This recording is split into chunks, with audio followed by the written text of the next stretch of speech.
जय हिंद। एक बार फिर से आपका स्वागत है आपके YouTube channel physics with Ravi पे। आज हम लोग कक्षा 10 की भौतिक विज्ञान को आगे बढ़ाएंगे। पिछले क्लास में हम लोगों ने अवतल दर्पण और उत्तल दर्पण द्वारा प्रतिबिंब बना लिया था।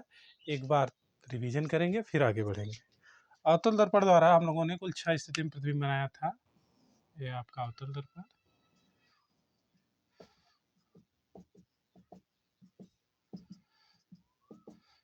इसके लिए हम लोगों ने कुल 6 स्थिति में वस्तु रखा था। अनंत, इसके वक्रता केंद्र, फोकस। तो 6 स्थिति कौन कौन सी थी? पहला अनंत था, दूसरा अनंत और वक्रता केंद्र के बीच, दूसरा वक्रता केंद्र पर, तीसरा और चौथा वक्रता केंद्र और फोकस के बीच, पांचवा फोकस पर और छठवां फोकस और ध्रुव के बीच। ये 6 स्थिति में हमने वस्तु रखा था। ये वस्तु हो गया और इसके प्रतिबिंब इस प्रकार बने थे, ध्यान देना। पहले को छोड़ के ऐसे लिखना है, 1, फिर 2, फिर 3, 4 और ये 5। छठा इधर आएगा, ऊपर से पहले अनंत पे, फिर अनंत और वक्रता केंद्र के बीच, वक्रता केंद्र पे, वक्रता केंद्र और फोकस के बीच, फोकस पे, फिर फोकस और ध्रुव के बीच। 6 स्थिति में वस्तु रखनी है और इनके प्रतिबिंब कहाँ बनेंगे? नीचे प्रतिबिंब की स्थिति है, प्रतिबिंब। पहले को छोड़ के नंबरिंग कर देना उल्टा, फोकस पे पहला, फिर दूसरा, तीसरा, चौथा, पांचवा और इधर छठा। देख लेते हैं कैसे वस्तु रखने पर कहाँ प्रतिबिंब बनता है। तो पहला वस्तु हमने रखा अनंत पे, इसका प्रतिबिंब कहाँ दिख रहा है? फोकस पे। तो वस्तु रखेंगे अनंत पे तो प्रतिबिंब बनेगा फोकस पे। तो वास्तविक होगा कि आभासी होगा?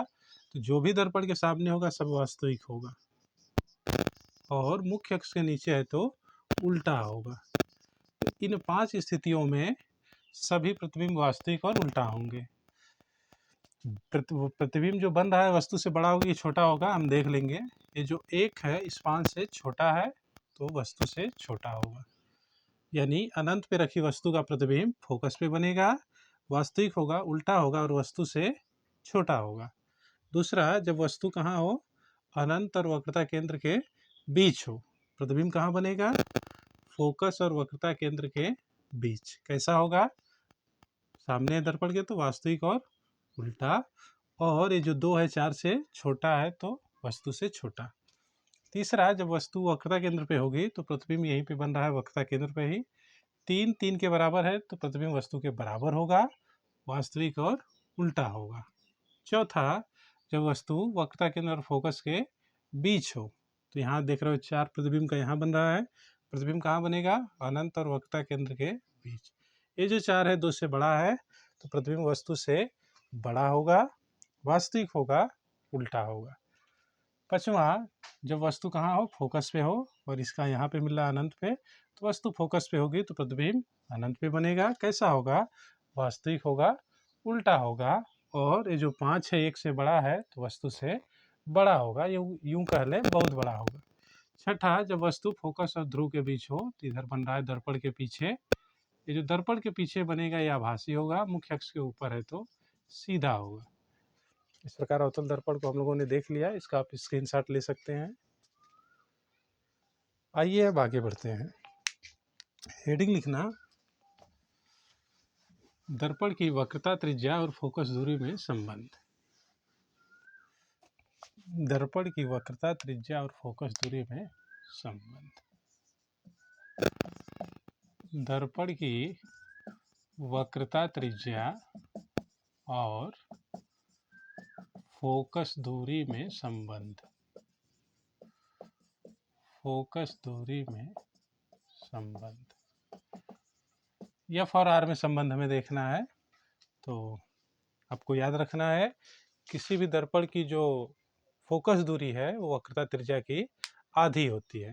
लिख लेंगे हम, दर्पण की फोकस दूरी, दर्पण की फोकस दूरी, फोकस दूरी वक्रता त्रिज्या की आधी होती है। वक्रता त्रिज्या की आधी होती है, यानी फोकस दूरी बराबर वक्रता त्रिज्या अपॉन 2। फोकस दूरी बराबर वक्रता त्रिज्या बटा 2, या F इक्वल R/2। ऐसे भी लिख सकते हैं R बराबर 2F। तो इस रिलेशन को आप याद रखोगे। ये है फोकस दूरी और वक्रता त्रिज्या में संबंध। अब इसके साथ साथ हम लोग दर्पण के फोकस दूरी का सूत्र भी जान लेते हैं। आइए देखते हैं। क्लियर दिख रहा होगा ना आपको?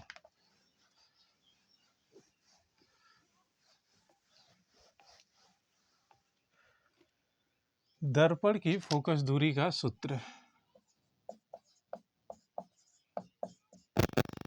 दर्पण की फोकस दूरी का सूत्र, अवतल दर्पण हो चाहे उत्तल दर्पण हो, दोनों के लिए सेम है। हम लोगों को केवल फार्मूला जानना है, डेरिवेशन नहीं जानना है। फार्मूला हम लिख दे रहे हैं। फोकस दूरी 1/f equal 1/v plus 1/u। ये है दर्पण की फोकस दूरी का सूत्र। अवतल और उत्तल दर्पण दोनों के लिए है। यहाँ पे कौन क्या है हम लिख दे रहे हैं। जहाँ f फोकस दूरी, u वस्तु की दूरी, दर्पण से वस्तु की दूरी, दर्पण से वस्तु की दूरी, और v जो है दर्पण से प्रतिबिंब की दूरी है, दर्पण से प्रतिबिंब की दूरी, प्रतिबिंब की दूरी। अब अवतल दर्पण और उत्तल दर्पण के लिए किसको प्लस में रखना है, किसको माइनस में रखना है, तो आइए जान लेते हैं। एक तरफ लिख लेंगे अवतल दर्पण और एक तरफ लिखेंगे उत्तल दर्पण।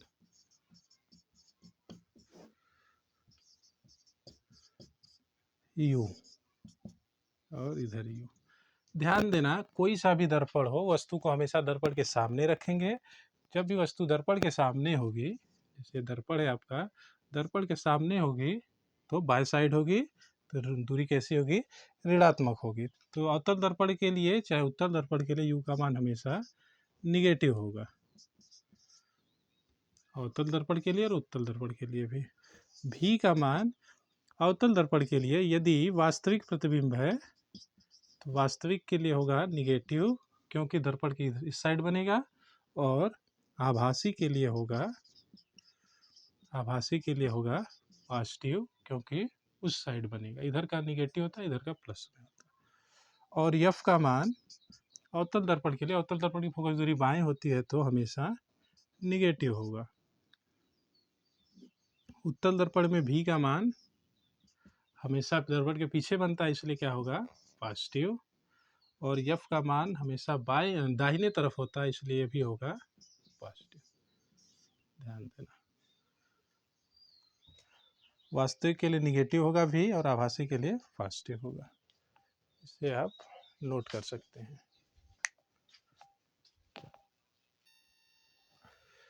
आइए आप रेखीय आवर्धन को पढ़ लेते हैं। दर्पण का जो रेखीय आवर्धन होता है क्या होता है, उसे हम लोग समझ लेते हैं। लिखेंगे हेडिंग रेखीय आवर्धन।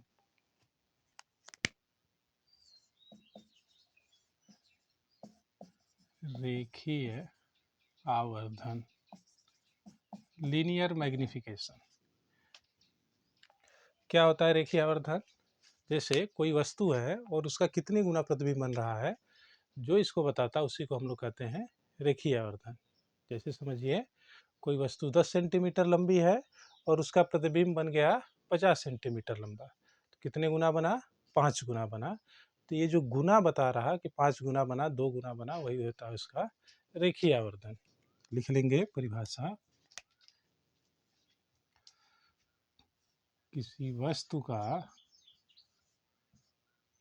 ऐसे लिखते हैं, रेखीय आवर्धन, रेखीय आवर्धन यह बताता है कि वस्तु का प्रतिबिंब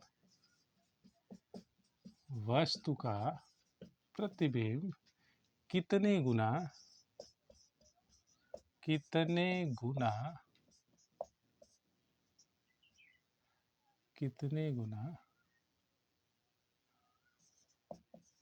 बड़ा बना है। ठीक है, इसे यम से प्रदर्शित करते हैं,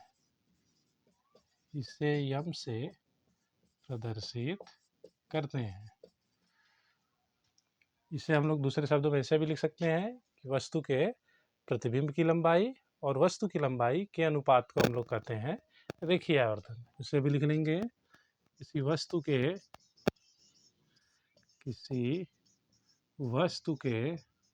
प्रतिबिंब की लंबाई और उस वस्तु की लंबाई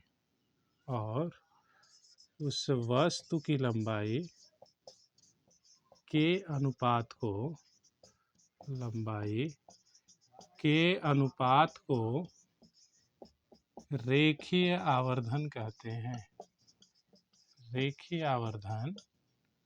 कहते हैं। लिख लेंगे, रेखीय आवर्धन यम बराबर प्रतिबिंब की लंबाई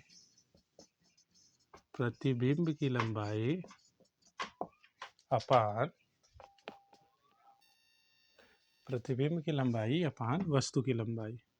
या इसे हम लोग, यदि प्रतिबिंब की लंबाई को h2 से और वस्तु की लंबाई को h1 से लिखें तो हम लोग लिख सकते हैं, इधर लिख दे रहे हैं, इसी में बढ़ा दे रहे हैं, बराबर हो जाएगा h2 अपान h1 या -v/u। h2 है प्रतिबिंब की लंबाई और h1 है वस्तु की लंबाई।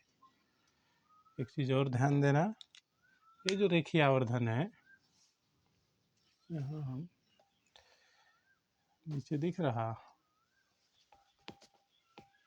तो यहाँ हम लिख दे रहे हैं, रेखीय आवर्धन आभासी प्रतिबिंब के लिए यम का मान हमेशा पॉजिटिव होगा और वास्तविक प्रतिबिंब के लिए यम का मान निगेटिव होगा। इतना ध्यान रखना। क्यों पॉजिटिव होगा समझ लेते हैं, क्योंकि जब आभासी होगा तो वस्तु तो हमेशा बाएं रहेगी, तो u तो हो गया माइनस में, और आभासी है तो प्रतिबिंब दर्पण के पीछे हो गया, v का मान हो गया प्लस में। इस फार्मूले में जब हम लोग u को माइनस में और v को प्लस में रखेंगे तो हमें रिजल्ट मिलेगा प्लस में। वास्तविक के लिए जब वास्तविक की बात होगी तो u भी निगेटिव होगा और v भी निगेटिव होगा। इस फार्मूले में जब हम लोग दोनों को माइनस में रखेंगे तो हमें रिजल्ट मिलेगा माइनस में, यही से आता है। तो आज की क्लास में इतना ही, आगे हम लोग अगले वीडियो में पढ़ेंगे। धन्यवाद।